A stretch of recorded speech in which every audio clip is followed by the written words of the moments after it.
Hello students, अपने last video में हम लोगों ने frictional electricity, electronic theory of origin of charge, conductors, insulators and semiconductors को स्टडी किया था।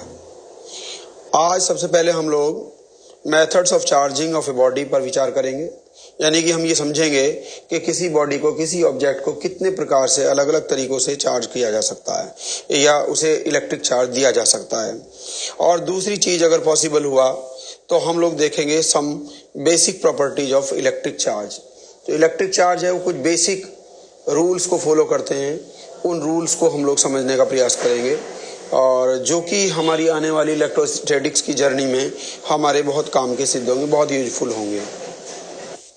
Methods of charging of bodies पर विचार करने से पहले हम लोगों को याद करना पड़ेगा अपना पिछला वीडियो, जिसमें हमने बताया था कि सभी सब्सटेंसेस जो हैं वो एटम्स से मिलकर के बने हुए हैं और एटम्स के अंदर हम लोग जानते हैं इलेक्ट्रॉन होते हैं, प्रोटॉन होते हैं और न्यूट्रॉन भी होते हैं। न्यूट्रॉन तो न्यूट्रल पार्टिकल है जिसके ऊपर कोई चार्ज नहीं होता, लेकिन इलेक्ट्रॉन के पास हमने कहा था कि उसका जो चार्ज है उसके मैग्नीट्यूड को हम लोग स्मॉल ई से रिप्रेजेंट करते हैं।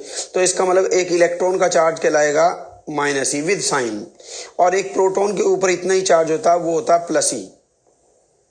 हम लोग जानते हैं कि हर एटम के ऊपर जितने प्रोटॉन होते हैं उतने इलेक्ट्रॉन होते हैं। इसलिए मान लीजिए मैं कहता हूं एक एटम के ऊपर 10 प्रोटॉन्स हैं तो उसके पास चार्ज हुआ 10e प्लस, लेकिन साथ में 10 इलेक्ट्रॉन भी हैं तो माइनस 10e उनका चार्ज हुआ। इसलिए नेट चार्ज जो हो गया वो हो गया नेट चार्ज 0। अब सब्सटेंस तो इनसे मिलकर के बने हुए हैं, यानी कि इसका मतलब मैंने जैसे बोला कि इसका मतलब एक एटम का कुल नेट चार्ज जो है वो 0 है, लेकिन सब्सटेंस कहां से बने हैं? एटम से मिलकर बने हुए हैं।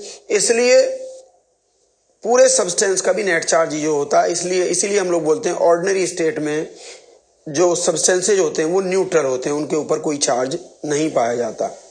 अब हम लोग किसी बॉडी को अगर चार्ज करना चाहते हैं, चार्ज करने का मतलब ये होगा कि या तो उसके ऊपर पॉजिटिव चार्ज एक्सिस में आ जाए या फिर नेगेटिव चार्ज एक्सिस में आ जाए। जैसे मान लीजिए हम लोग कहें कि एक सब्सटेंस है हमारे पास, एट प्रेजेंट इसके ऊपर टोटल जितने भी ये एटम्स हैं, लेकिन हम कहते हैं उसके ऊपर 100 इलेक्ट्रॉन्स हैं, तो नेट इसका चार्ज हुआ -100 ही। अब 100 ही प्रोटॉन है तो चार्ज हुआ +100 ही, ये न्यूट्रल है। अब हमारे पास दो तरीके हैं कि हम अगर यहां से कुछ इलेक्ट्रॉन निकाल लें, सपोज करो हमने 9 इलेक्ट्रॉन रिमूव कर दिए यहां से, तो यहां पर ये चार्ज नेगेटिव चार्ज रह जाएगा -91e और प्रोटॉन है हमारे पास 100, तो इसका मतलब इसके ऊपर चार्ज आ गया +9e के बराबर पॉजिटिव चार्ज। हमने इलेक्ट्रॉन कम कर दिया, इलेक्ट्रॉन को यहां से रिमूव कर दिया, तो यहां पर पॉजिटिव चार्ज एक्सेस में आ गया, इसलिए हम लोग कहते हैं कि ये सब्सटेंस पॉजिटिवली चार्ज हो गया। अब ये दूसरा तरीका ये है कि हम लोग इसको इलेक्ट्रॉन दे दें। अब पहले इसके ऊपर थे कितने इलेक्ट्रॉन? 100, और हमने इसको 5 इलेक्ट्रॉन और दे दिए, तो अब इसके ऊपर हो गए कितने? एक 105 इलेक्ट्रॉन हो गए, तो चार्ज हो गया -105e। इस तरीके से हम देख रहे हैं अब की बार इसके पास नेगेटिव चार्ज एक्सिस में कितना है? -5e। इतना चार्ज इस बॉडी के ऊपर मौजूद है। तो हमने यहां देखा कि बॉडी को चार्ज करने का तरीका क्या हुआ कि अगर हमने यहां से इलेक्ट्रॉन हटा लिए तो ये पॉजिटिवली चार्ज हो जाएगी, और यहां से हमने इसको इलेक्ट्रॉन दे दिए तो ये नेगेटिवली चार्ज हो जाएगी। एक दूसरा तरीका भी तो दिमाग में आप लोगों के आता होगा, क्या प्रोटॉन को हटा करके या दे करके नहीं कर सकते हम लोग कि हम इलेक्ट्रॉन को हटाने और या देने के बजाय यहां से प्रोटॉन को हटा लें, तो प्रोटॉन का मतलब पॉजिटिव चार्ज कम कर दें, दैट मीन नेगेटिव चार्ज बढ़ जाएगा, या प्रोटॉन दे दें एक्सिस में तो पॉजिटिव चार्ज बढ़ जाएगा। लेकिन एक बात ध्यान रखने की है, इलेक्ट्रॉन आते हैं एटम्स के अराउंड, न्यूक्लियस के अराउंड जो ऑर्बिट्स होते हैं वहां मूव करते रहते हैं, और प्रोटॉन पाया जाता है न्यूक्लियस के अंदर। तो आप लोग आगे एक चैप्टर आएगा हमारी इसी 12th क्लास के अंदर, न्यूक्लियर फिजिक्स, और न्यूक्लियर फिजिक्स में हम लोग जानेंगे कि न्यूक्लियस के अंदर से किसी भी पार्टिकल को रिमूव करना या न्यूक्लियस के अंदर किसी पार्टिकल को अलग से डाल देना, इंजेक्ट कर देना, ये दोनों ऑलमोस्ट इम्पॉसिबल काम है। इम्पॉसिबल टास्क है। तो हम लोग ऑर्डिनरी स्टेट में सोचने लगे कि हम जो इलेक्ट्रिकल फिनोमेना जो रोज हमारे घरों में देखने को मिलते हैं, करंट चल रही है, किसी बॉडी को चार्ज किया गया है, एक्सेट्रा एक्सेट्रा, इन सभी स्थितियों में कहीं भी जो प्रोटॉन है वो पार्ट प्ले नहीं करता। जितने भी किसी बॉडी की चार्जिंग होती है वो हमेशा इलेक्ट्रॉन के ट्रांसफर से होती है, चाहे उसको पॉजिटिव चार्ज किया गया हो चाहे नेगेटिव चार्ज किया गया हो, तो इलेक्ट्रॉन का ट्रांसफर काम आएगा, प्रोटॉन का इसके में कोई रोल नहीं होता। अपने पिछले वीडियो में हम लोगों ने ये भी जाना था कि इंसुलेटर्स में जो इलेक्ट्रॉन्स होते हैं वो न्यूक्लियस के साथ अटैच होते हैं। इसका मतलब इंसुलेटर्स में कोई भी फ्री इलेक्ट्रॉन नहीं होता और ना ही इंसुलेटर्स में इलेक्ट्रॉन्स को एक प्लेस से दूसरे प्लेस तक मूव करने की आज़ादी होती है। इसी वजह से जब हम लोग ने बात की थी कि कॉम्ब को जब हम ड्राई हेयर्स के अंदर से गुजारते हैं या रब करते हैं बालों में, तो वो कॉम्ब जो है चार्ज हो जाता है।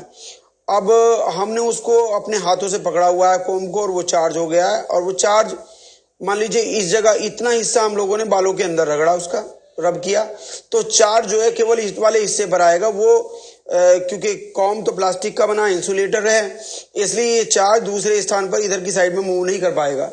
और यही वजह है कि अगर ऐसा होता तो यहाँ पर हम लोगों ने कॉम्ब को अपने हाथ से पकड़ा हुआ है, तो अगर कॉम्ब के अंदर प्लास्टिक के अंदर चार्ज को मूव करने की फ्रीडम होती तो ये चार्ज जो यहाँ पर एक्यूमुलेट हुआ है तो वो चार्ज इस कॉम्ब के थ्रू होते हुए हमारे हाथ से होकर के हमारी बॉडी में चला जाता और कॉम्ब जो है न्यूट्रल हो जाता। लेकिन चूंकि कॉम्ब तो प्लास्टिक का बना इंसुलेटर है, इसी वजह से जो चार्ज जहाँ पर डेवलप हुआ है वो वहीं का वहीं बना रहता है। इसके अपोजिट हम लोग जानते हैं कि जो मेटल्स होते हैं, मेटल्स जो हैं वो उनके अंदर जो हर एटम से ऑलमोस्ट एक इलेक्ट्रॉन जो है बाहर आ जाता है, जिसे हम फ्री इलेक्ट्रॉन कहते हैं। तो पूरे मेटल की बॉडी के अंदर न्यूमरस फ्री इलेक्ट्रॉन्स मौजूद होते हैं। और दूसरी बात, इनको पूरे मेटल की वॉल्यूम के अंदर एक प्लेस से दूसरे प्लेस तक जाने की फ्रीडम होती है। और ये continuous state of random motion in all possible directions में रहते हैं हमेशा। एक इलेक्ट्रॉन यहाँ पर है, एक इलेक्ट्रॉन यहाँ पर है, एक इलेक्ट्रॉन यहाँ यहाँ यहाँ, और ये लगातार मूव कर रहे हैं, कोई इधर जा रहा है, कोई इधर जा रहा है, कोई उधर जा रहा है, हमेशा चलते रहते हैं, कभी भी स्टेशनरी स्टेट में नहीं रहते। उसकी वजह भी आप लोगों को याद होगा कि हमने कहा था कि जो मेटल्स होते हैं उनके अंदर ऑर्डिनरी टेम्परेचर पर भी उनके आउटर मोस्ट ऑर्बिट के इलेक्ट्रॉन्स के पास इतनी एनर्जी होती है, इसी एनर्जी की वजह से वो उस ऑर्बिट को छोड़ करके बाहर आ जाते हैं, और इसी काइनेटिक एनर्जी की वजह से वो स्टेशनरी नहीं बने रह पाते बल्कि लगातार मूव करते रहते हैं। इसलिए हमने ये भी कहा कि मेटल्स के अंदर फ्री चार्जेज जो कि इलेक्ट्रॉन्स हैं, इनको एक प्लेस से दूसरे प्लेस तक मूव करने की आज़ादी होती है। अब हम लोग दूसरी स्थिति पर विचार करें। अगर कॉम्ब जो है हमने कहा प्लास्टिक का बना होने के बजाय सपोज करो एक मेटल का कॉम्ब हमारे हाथ में, और हम उसको ड्राई हेयर्स के अंदर घुमाते हैं, तो पॉसिबली उसके ऊपर भी अगर चार्ज आ जाए जैसे फ्रिक्शन वाले मेथड से, तो वो चार्ज क्या होगा, वो यहाँ पैदा होगा, लेकिन हमने उसको अपने हाथ से पकड़ा हुआ है, तो वो चूंकि चार्ज को फ्री मूव करने की फ्रीडम है, तो वो चार्ज जो है इस प्लेस से होकर के यहाँ तक जाएगा और हमारे हाथ से होकर के हमारी बॉडी के अंदर चला जाएगा। और ये जो मेटल का जो कॉम्ब होगा वो चार्ज्ड नहीं रह पाएगा, वो न्यूट्रल हो जाएगा। जबकि प्लास्टिक का कॉम्ब था वो एक बार चार्ज होने के बाद चार्ज बना रहता है, क्योंकि उसके अंदर फिर चार्ज को मूव करने की फ्रीडम नहीं होती। हम लोग ये भी जानते हैं कि मेटल्स में ऑलमोस्ट हर एटम से एक इलेक्ट्रॉन जंप करके बाहर आ जाता है, और जब किसी एटम से एक इलेक्ट्रॉन बाहर निकल जाता है तो वो एटम जो है एक पॉजिटिव आयन में कन्वर्ट हो जाता है, और साथ में उसके साथ में एक फ्री इलेक्ट्रॉन बन जाता है। इस तरीके से हम लोग मेटल्स की फुल बॉडी को हम लोग दिखा रहे हैं। यहाँ पर हमने दिखाया एक एटम जो कि पॉजिटिव आयन में कन्वर्ट हो चुका और उससे एक इलेक्ट्रॉन निकल गया बाहर जो नेगेटिव चार्ज पार्टिकल है। फिर इसके बाद एक और एटम जो आयन बन चुका और एक नेगेटिवली चार्ज पार्टिकल। इस तरीके से इसके अंदर बहुत सारे पॉजिटिव आयन्स हैं और बहुत सारे नेगेटिवली चार्ज पार्टिकल्स हैं। हम लोग जानते हैं कि जो एटम्स यानी कि जो पॉजिटिव आयन्स हैं इनकी पोजीशन जो है वो मेटल के अंदर फिक्स्ड होती हैं, लेकिन जो हमने बताया अभी जो फ्री इलेक्ट्रॉन्स हैं वो इस पूरे वॉल्यूम के अंदर कहीं भी मूव करने के लिए फ्री हैं। ऑल्दो हमने बताया कि जो फ्री इलेक्ट्रॉन्स हैं they are always in a state of random motion in all possible directions within the volume of the metal, but इनके जो मोशन होता है वो इस तरह का होता है कि किसी भी टाइम पर पूरे वॉल्यूम के अंदर चार्ज का जो डिस्ट्रीब्यूशन है वो यूनिफॉर्म बना रहता है, यानी कि किसी भी एक पोजीशन पर पॉजिटिव चार्ज की एक्सिस नहीं होती और ना ही नेगेटिव चार्ज की एक्सिस होती है। मान लीजिए थोड़ी देर के लिए हम लोग इमेजिन करें कि यहां से जो इलेक्ट्रॉन्स हैं वो यहां से हट करके इस जगह पर जाकर के एक्यूमुलेट हो गए हैं, तो अब क्या होगा कि इधर की साइड में जो है नेगेटिव चार्ज की एक्सिस हो गई है ये वाली, और इधर पॉजिटिव चार्ज की एक्सिस है। तो हम लोग जानते हैं कि पॉजिटिव और नेगेटिव चार्ज एक दूसरे को अट्रैक्ट करते हैं। इसका मतलब ये हुआ कि इधर जो पॉजिटिव चार्ज की एक्सिस है, यानी कि जो पॉजिटिव आयंस हैं वो इन इलेक्ट्रॉन्स के ऊपर फोर्स लगाएंगे इधर की तरफ को, लेकिन ये इलेक्ट्रॉन भी इनके पॉजिटिव चार्ज के पॉजिटिव आयंस पर फोर्स लगाएंगे अपोजिट डायरेक्शन में। बट हम लोग जानते हैं कि जो पॉजिटिव आयंस हैं इनकी पोजीशन फिक्स्ड है, ये अपनी जगह को छोड़ करके नहीं जा सकते, लेकिन इलेक्ट्रॉन मूव कर सकते हैं। तो जब इधर पॉजिटिव चार्ज का जो एक्सिस बन गया है तो ये एक्सिस जल्दी ही इन इलेक्ट्रॉनों को अपनी ओर अट्रैक्ट कर लेता है, जिससे इलेक्ट्रॉन इधर की तरफ मूव करना शुरू कर देते हैं और जिससे चार्ज का डिस्ट्रीब्यूशन फिर से यूनिफॉर्म बन जाता है। इसका मतलब ये हुआ कि भले ही इलेक्ट्रॉन जो है कंटिन्यूस मोशन की स्टेट में है, लेकिन किसी भी स्थिति में किसी भी एक पोजीशन पर ना तो पॉजिटिव चार्ज की एक्सिस हो पाती है और ना ही नेगेटिव चार्ज की एक्सिस हो पाती है, बल्कि चार्ज डिस्ट्रीब्यूशन जो है पूरे वॉल्यूम के अंदर यूनिफॉर्म बना रहता है। अब हम लोग एक्चुअल में methods of charging of bodies पर डिस्कशन कर सकते हैं, और method of charging of bodies जो है एक्चुअली डिपेंड करेगा कौन सा मेथड कहाँ काम करेगा, कि बॉडी एक्चुअली क्या है कि इंसुलेटर है या फिर अब हमारे पास कोई कंडक्टिंग बॉडी यानी कि मेटल है। उसी के आधार पर हम लोग बताएंगे कि मेथड ऑफ चार्जिंग कैसे मतलब कौन सी काम करेगी। सबसे पहले हम लोग चार्जिंग ऑफ इंसुलेटर्स पर बात करते हैं। इंसुलेटर्स की चार्जिंग केवल रबिंग या फ्रिक्शनल मेथड से की जा सकती है। जैसे कि हमने देखा है यहाँ पर सपोज करो दो बॉडीज हैं हमारे पास ए और बी, दोनों के दोनों इंसुलेटर्स हैं। अब ये दोनों के दोनों एट प्रेजेंट जो है न्यूट्रल हैं, ना तो इस पर कोई चार्ज है ना इस पर कोई चार्ज है। हम लोग इन दोनों को आपस में एक दूसरे के साथ रब करते हैं। रब करने से क्या होगा, जैसे कि हमने समझाया था कि चूंकि ये दो अलग अलग सब्सटेंसेज हैं तो इनके अंदर जो एटम्स होंगे उनके जो न्यूक्लियस होंगे, न्यूक्लियस के आउटर मोस्ट ऑर्बिट में मौजूद इलेक्ट्रॉन्स के ऊपर जो फोर्स होंगे वो डिफर करेंगे। एक का न्यूक्लियस का जो फोर्स होगा वो दूसरे के न्यूक्लियस के फोर्स के कंपैरिजन में या तो वीक हो सकता है या स्ट्रांग हो सकता है।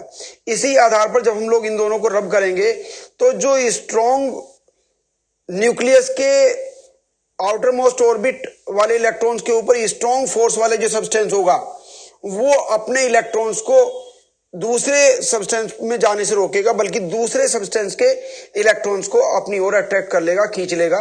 मान लीजिए इसके अंदर जो न्यूक्लियस, सपोज करो ये जो ए हमारी बॉडी है इसके अंदर जो न्यूक्लियस का जो फोर्स है आउटर मोस्ट ऑर्बिट के इलेक्ट्रॉन पर वो है Fa। ये वो फोर्स है जो इसके आउटर मोस्ट ऑर्बिट के इलेक्ट्रॉन्स को न्यूक्लियस के साथ अटैच करके रखे हुए है। ऐसे ही यहां पर बी बॉडी के अंदर जो फोर्स है वो Fb है। अब सपोज करो Fa जो है वो स्ट्रॉन्गर है Fb के कंपैरिजन में,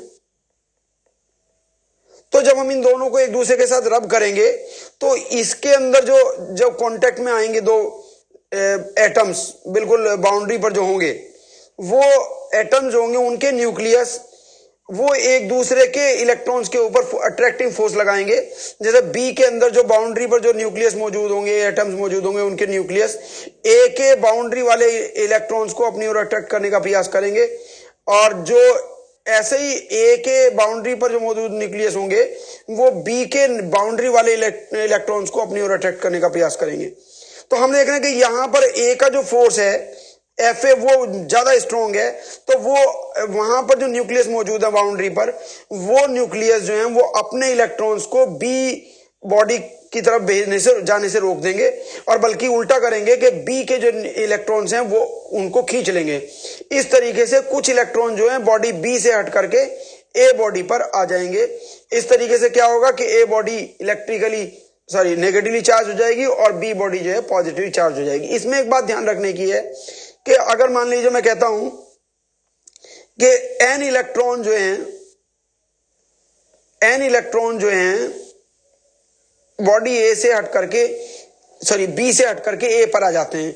तो हमने कहा था एक इलेक्ट्रॉन का जो चार्ज होता है वो होता है मैग्नीट्यूड, वो ई होता है। इसका मतलब बॉडी ए के ऊपर माइनस एन ई के बराबर नेगेटिव चार्ज आ गया और बॉडी बी के ऊपर प्लस एन ई के बराबर पॉजिटिव चार्ज डेवलप हो जाता है। इस तरीके से इंसुलेटर्स की चार्जिंग, जैसे कि मैंने कहा, केवल और केवल रबिंग मेथड से ही की जा सकती है। और वो कैसे होती है? it takes place due to the transfer of electrons. The written copy of this conclusion of charging by rubbing method is shown on your screen. You can note down. किसी बॉडी को चार्ज करने का दूसरा तरीका जो है वो है चार्जिंग बाय इलेक्ट्रोस्टैटिक इंडक्शन। और ये जो मेथड है ये केवल कंडक्टर्स को चार्ज करने के लिए काम करता है। इलेक्ट्रोस्टैटिक इंडक्शन से हमारा मतलब ये होता है कि किसी ऑलरेडी चार्ज्ड बॉडी की हेल्प से किसी दूसरी बॉडी को चार्ज करना without bringing them in contact with each other. Electrostatic induction को समझने के लिए आप लोगों की स्क्रीन पर एक फिगर दिया हुआ है, उसे देखिए। इसमें हमने क्या किया है कि एक कंडक्टिंग रोड है, मेटल की रोड है, इसको हमने कि insulating stand like that of would उसके ऊपर रख दिया है, जिससे कि ये चार्ज को किसी बॉडी को दूसरी बॉडी को ना तो दे पाए और ना ले पाए। अब हमने क्या किया कि एक पहले से ग्लास रोड जो कि पॉजिटिवली चार्ज थी उसको हम इस बॉडी के करीब ले आते हैं, इस रॉड के करीब ले आते हैं, जैसे कि यहाँ दिखाया हुआ फिगर के अंदर। तो अब जब ये रोड यहाँ पर नहीं थी, आप इस बात को समझिए, जब ये रोड यहाँ पर नहीं थी तो उस समय क्या था कि ये चूंकि ये मेटल की रॉड है तो इसके अंदर हम जानते हैं पॉजिटिव आयंस थे और साथ में इलेक्ट्रॉन्स थे, लेकिन इलेक्ट्रॉन्स और पॉजिटिव आयंस का जो डिस्ट्रीब्यूशन था पूरे वॉल्यूम के अंदर यूनिफॉर्म बना हुआ था। ना तो कहीं पर एक्सेस ऑफ नेगेटिव चार्ज था, ना कहीं negative excess of positive charge था। लेकिन जब हम लोग इस वाली रोड को, जो कि किसकी ग्लास रोड है और जो पहले से पॉजिटिवली चार्ज है, इसको जब हम लोग इसके रोड के ए सिरे के करीब ले आते हैं तो ये जो पॉजिटिव चार्ज है जो इसके ऊपर एक्यूमुलेटेड है, ये पॉजिटिव चार्ज रॉड, इस मेटल रॉड के अंदर मौजूद कौन कौन है? पॉजिटिव आयंस हैं, साथ में नेगेटिवली चार्ज इलेक्ट्रॉन्स हैं, उनके ऊपर फोर्सेज लगाते हैं। कैसे फोर्सेज लगाते हैं? पॉजिटिव आयंस को ये रिपेल करती है रॉड, लेकिन पॉजिटिव आयंस की चूंकि पोजीशन फिक्स होती है वो अपनी जगह छोड़ करके नहीं जा सकते। लेकिन ये रॉड जो है वो negatively charge electrons, free electrons जो हैं उनको अट्रैक्ट करती है। और फ्री इलेक्ट्रॉन्स कैसे हैं? वो तो मूविंग कैपेबल हैं, कहीं भी जा सकते हैं। तो इसलिए क्या होता है कि जो सारे के सारे फ्री इलेक्ट्रॉन्स जो इस कंडक्टिंग रॉड, मेटलिक रॉड के अंदर मौजूद है, वो जो है वो इस वाले सिरे एक के आसपास में एक्यूमुलेट हो जाते हैं। तो इससे क्या होगा कि यहां पर इस वाले हाफ पार्ट के अंदर नेगेटिव चार्ज का एक्सेस हो जाता है और इस वाली साइड में जो है हम पॉजिटिव चार्ज का एक्सेस हो जाता है। इस तरीके से हमने क्या किया कि हमने एक पॉजिटिवली चार्ज ग्लास रोड को इस मेटलिक रोड के करीब ला करके इसके अंदर चार्ज डिस्ट्रीब्यूशन की जो कंडीशन थी उसको डिफर कर दिया, उसको चेंज कर दिया है। This is called the electrostatic induction. Electrostatic induction में हम लोग एक पहले से चार्ज बॉडी की मदद से किसी दूसरी मेटलिक या कंडक्टिंग बॉडी के अंदर चार्ज डिस्ट्रीब्यूशन को चेंज कर देते हैं। अब अगर हम लोग क्या करें कि ये जो आपकी जो कंडक्टिंग रोड है, इस वाली रोड को एक कंडक्टिंग वायर यानी कि जैसे कि मेटलिक वायर की मदद से अर्थ कर दें। अर्थ का मतलब अर्थ से कनेक्ट कर देना, या किसी लार्ज मेटलिक बॉडी से कनेक्ट कर दें। तो उस केस में क्या होगा कि यहां से चूंकि ये जो बी सिरा है, ये बी सिरा पॉजिटिवली चार्ज है, तो ये पॉजिटिवली चार्ज सिरा जो है वो इस अर्थ या बड़ी मेटलिक बॉडी के अंदर से जो इलेक्ट्रॉन मौजूद है, फ्री इलेक्ट्रॉन, उनको अपनी ओर अट्रैक्ट करता है और यहां से फ्री इलेक्ट्रॉन जो है मूव करके यहां आ जाते हैं, जिससे कि इसको इस बी पोजीशन के पॉजिटिव चार्ज को न्यूट्रलाइज कर दें। और जब वो इसको न्यूट्रलाइज कर देते हैं तो हम लोग इस तार को डिस्कनेक्ट कर देते हैं, वायर को। तो इससे क्या होगा कि अब ये जो फ्री इलेक्ट्रॉन यहां से बड़ी मेटलिक बॉडी से यहां जो आए थे, जब हमने इस तार को डिस्कनेक्ट कर दिया तो ये फ्री इलेक्ट्रॉन्स वापस नहीं जा पाते। अब क्या होगा? अब हुआ ये कि यहां पर इस मेटलिक रॉड के अंदर फ्री इलेक्ट्रॉन्स की जो नंबर है वो पहले के मुकाबले बढ़ जाता है, ज्यादा हो जाता है। और अब हम क्या करते हैं कि इसके बाद ये जो हमारी ग्लास रोड थी, इस ग्लास रोड को यहां से हम लोग हटा लेते हैं वापस। जब हटा लेते हैं तो ये क्या होता कि अब इसका जो पॉजिटिवली चार्ज ग्लास रोड का जो अट्रैक्शन था, जिसने यहाँ पर इलेक्ट्रॉन्स को एक्यूमुलेट कर दिया था, वो अट्रैक्शन जब खत्म हो जाता है तो उसके बाद ये जो फ्री इलेक्ट्रॉन्स हैं, ये फ्री इलेक्ट्रॉन फिर से इस पूरी बॉडी के अंदर यूनिफॉर्मली डिस्ट्रीब्यूट हो जाते हैं। लेकिन अब ये बॉडी जो है वो नेगेटिवली चार्ज हो जाती है। क्यों हो जाती है? क्योंकि इसने यहाँ पर जो एक बड़ी एक लार्ज मेटलिक बॉडी थी या अर्थ था, उससे कनेक्ट होने के बाद यहां से कुछ फ्री इलेक्ट्रॉन्स ले लिए थे जो कि एक्सिस में आ गए, इसलिए ये बॉडी नेगेटिवली चार्ज हो गई। तो हमने किसकी मदद से किया ये? आपने देखा, एक पॉजिटिवली चार्ज ग्लास रोड ली हमने और उसकी मदद से कंडक्टिंग रोड को नेगेटिवली चार्ज कर दिया।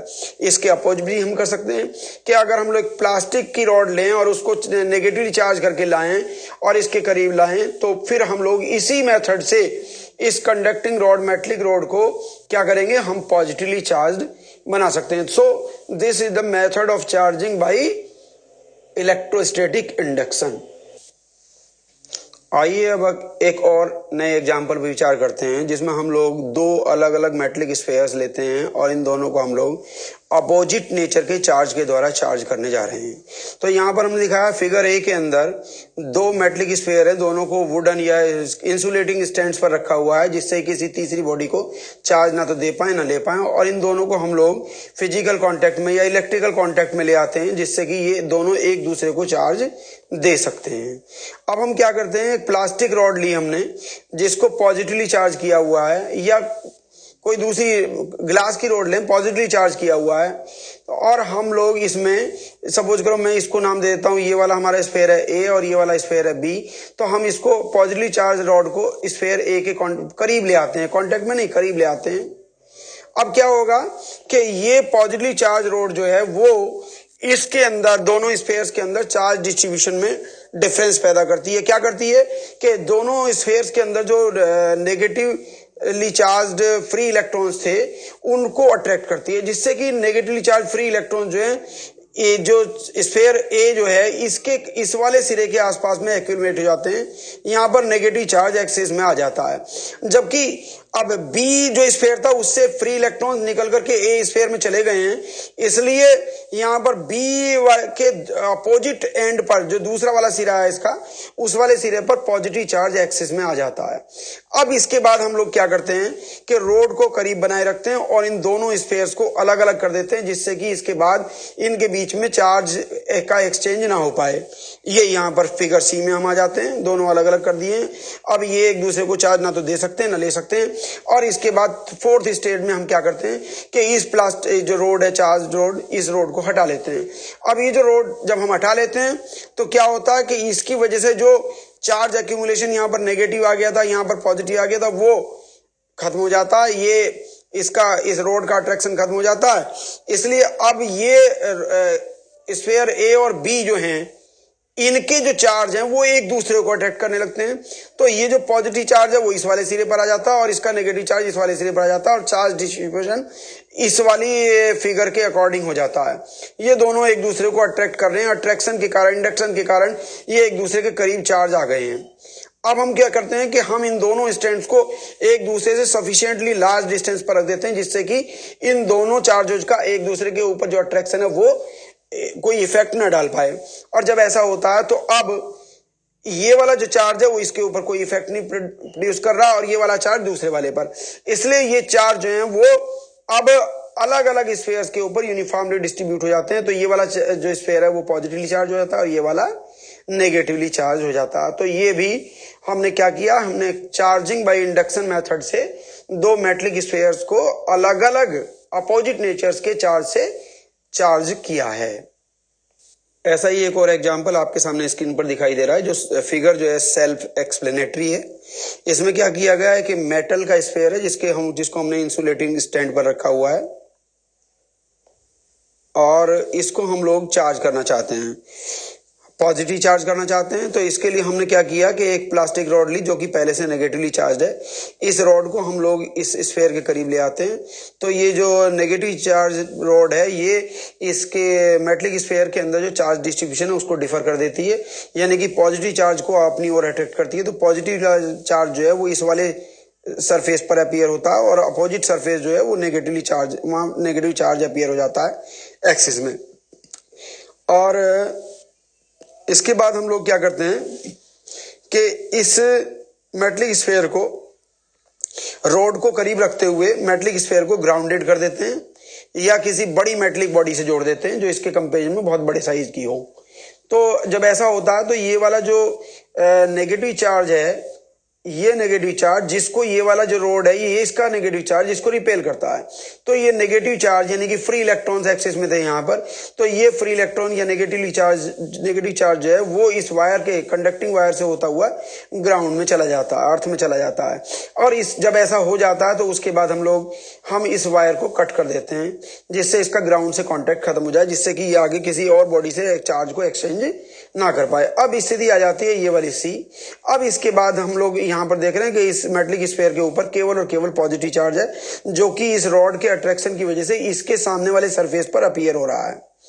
लेकिन हम लोग क्या करते हैं, इस वाली रोड को यहाँ से रिमूव कर लेते हैं जिससे कि इसका अट्रैक्शन यहाँ पर काम करना बंद कर दे। जब ये रोड हटा ली जाती है तो अट्रैक्शन खत्म हो जाता है। तो अब इसके बाद यहाँ पर जो पॉजिटिव चार्ज है वो इस पूरे मेटल की स्फीयर के ऊपर यूनिफॉर्मली डिस्ट्रीब्यूट हो जाता है और ये सिचुएशन बन जाती है डी। इस तरीके से ये जो मेटलिक स्फीयर है पॉजिटिवली चार्ज हो जाता है। इसके अपोजिट कोई हमसे कह सकता है कि भाई हम मेटलिक स्फीयर को नेगेटिवली चार्ज कैसे करेंगे। तो बड़ी सिंपल सी बात है, अगर हम इस मेटलिक स्फीयर को नेगेटिवली चार्ज करना चाहते हैं तो हमें प्लास्टिक रॉड जो कि नेगेटिवली चार्ज है इसकी बजाय हमें एक ऐसी रॉड को लाना पड़ेगा जो पहले से पॉजिटिवली चार्ज हो। जब पॉजिटिवली चार्ज रॉड यहाँ पर आएगी तो ये मेटलिक स्फीयर बिल्कुल इन्हीं सिचुएशन से होता हुआ नेगेटिवली चार्ज हो जाएगा। सो स्टूडेंट्स आज के लिए इतना काफ़ी है। तो हम लोग बेसिक प्रॉपर्टीज ऑफ चार्जेस जो हैं अपने नेक्स्ट वीडियो में कंसिडर करेंगे। तब तक के लिए बाय।